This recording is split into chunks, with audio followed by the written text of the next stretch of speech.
Welcome to Python Cricket, where we combine a passion for cricket with rudimentary coding skills to answer the questions that no one really asked. It's the year of the baby here at Aldenham Cricket Club, with a number of prominent club members expecting their first child. That got us thinking here at Python Cricket, maybe it's time we had a baby. Now, obviously we're not going to have a child without first carefully considering how to optimise their chances of playing Test cricket.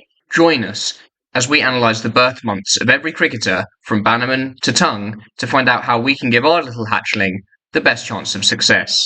Our journey starts with this piece of code here. When I run this code, Python will open a new web page and it will navigate to Python Cricket's favourite website, the stats section of the Cricinfo website. Here all the test cricketers are listed and they're ordered by runs scored in test matches.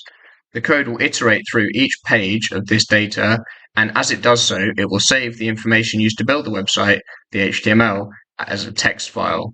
That looks a bit like this.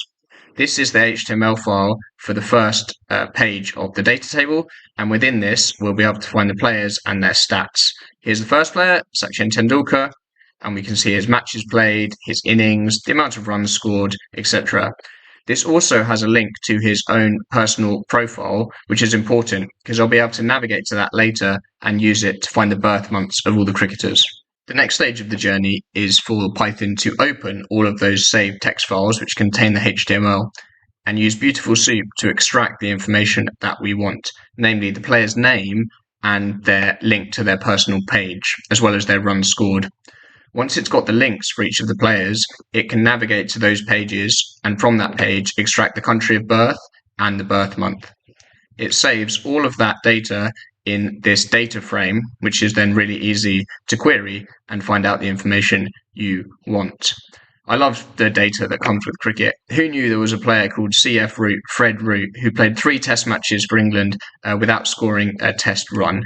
Here's his page, leg spinner, bowled in 3 matches, taking 8 wickets at a really impressive average of 24.25, but never actually got a bat.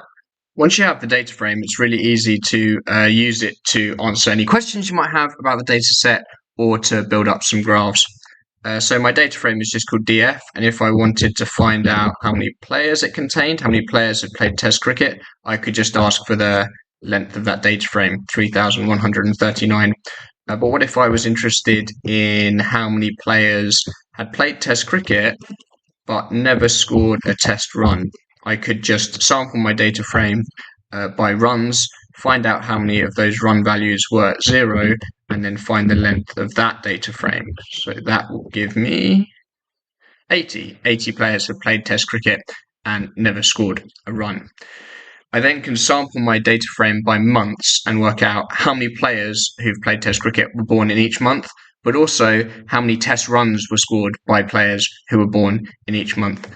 And as we can see from both of these graphs, it seems fractionally advantageous to be born in October if you intend to be a Test cricketer or you intend to score a lot of test runs.